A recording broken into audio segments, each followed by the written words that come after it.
Hi again, everyone. Shouldn't look down. Focus. It's been a while. I've had a lot of things going on. Busy with. Actually, you know what? It's been an incredible month and a half with a variety of events and things that I've been pouring my energy and my heart and my attention into.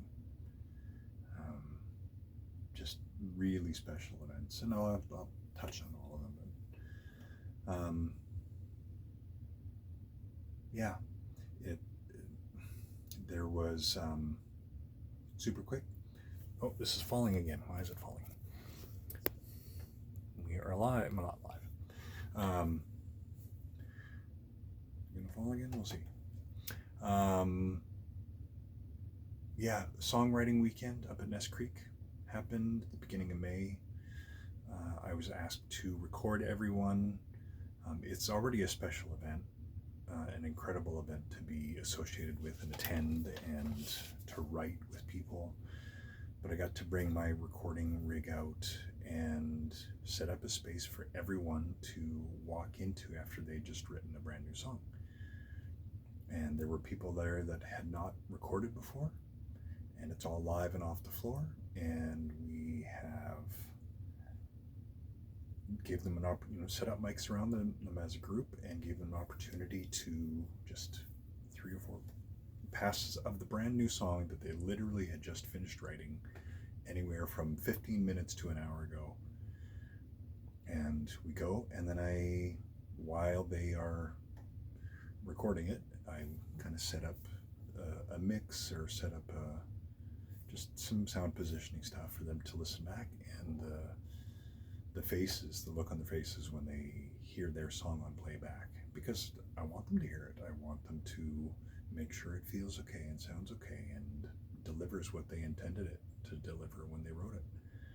And it's just incredible to be the host and the curator of that kind of space. And then we went and turned around and performed it live. And again, because it's literally a race to finish a song in a few hours' time with people you've never met and a song title you've never seen.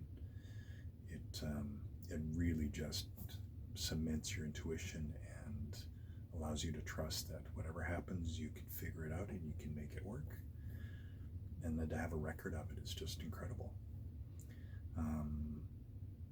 The week after that, there was a songwriting workshop in Prince Albert that I was so pleased to attend with Megan Nash, and just to hear how a different artist works was incredible.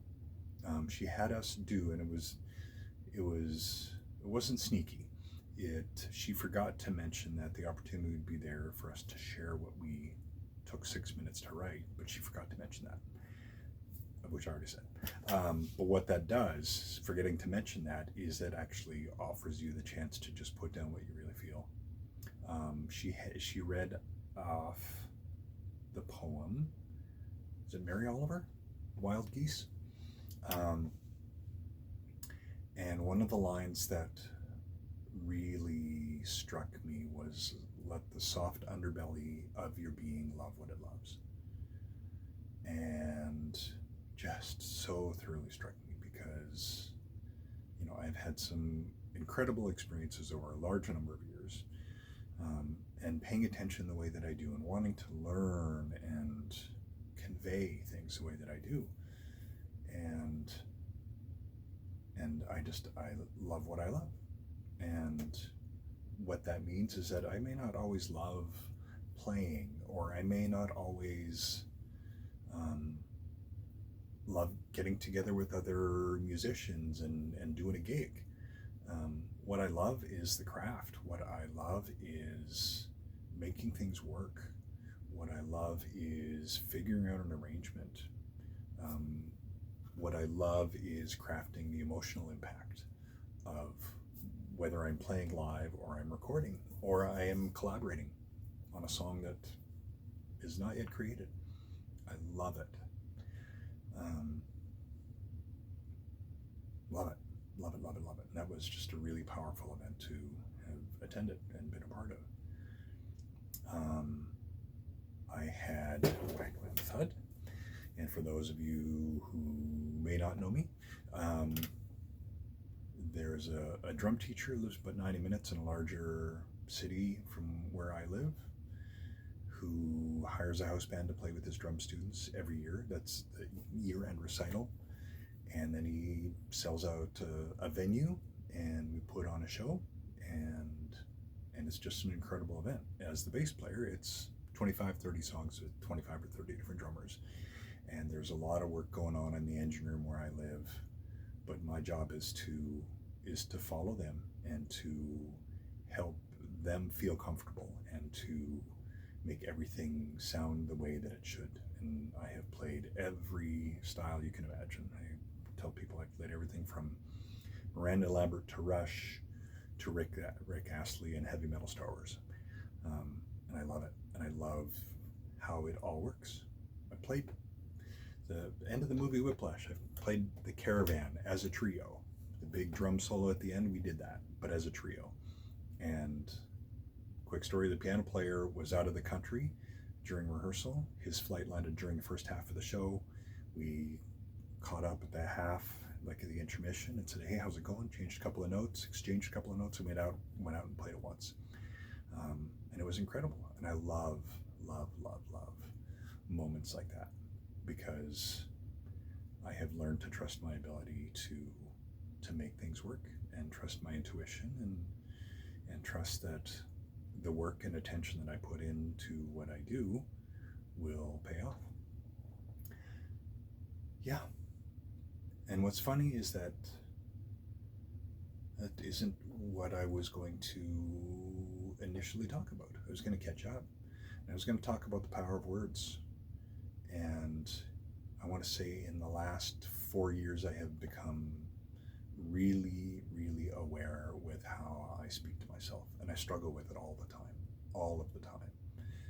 When things come up that are feeling difficult or that require me to share more of my heart and soul than I am comfortable with or even willing to do, knowing that maybe some of what I say won't be received or won't be understood or seen or even wanted, it becomes really hard to, I will tell myself stories about the situation and hold myself back.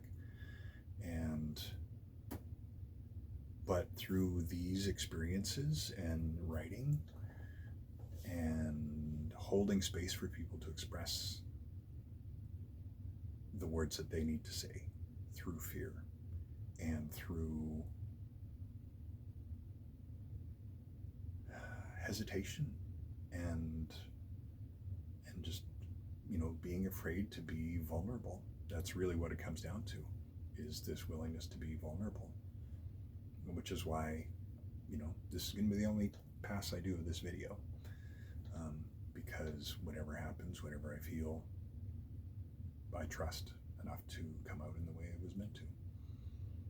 And I have learned in the last 4 years, still working on it, to be careful how I speak about myself. I've had some really incredible conversations in the last week, last few days that, I heard someone talk about, ideas for songs that they have that,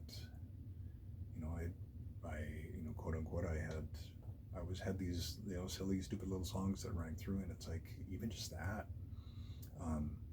there's nothing wrong with it. It's words that come out. But what it does is it runs the risk of really minimizing a voice that obviously wants to be heard. And that's the power of our words. So when I show up, do I consider myself an expert in all the things I'd like to be considered an expert? No. If I think I'm a fantastic bass player. Do I like to sit down and play? No, but I know what I bring to the table, and I know how I work, and I trust that I will do a fantastic job. Because I trust myself, and I trust myself to speak about it in spite of all of that, and I trust myself to speak about songwriting, and I trust myself to encourage people in what they do, because I trust myself. And I would love to be able to take my own advice more often than I do. That's the work in progress that we all have. And we all have this voice to speak words of life and encouragement to other people, and to lift them up, and to bring peace to, whether we sense it or not. And I think most of the time we do, but to bring peace to a soul that is often fighting itself.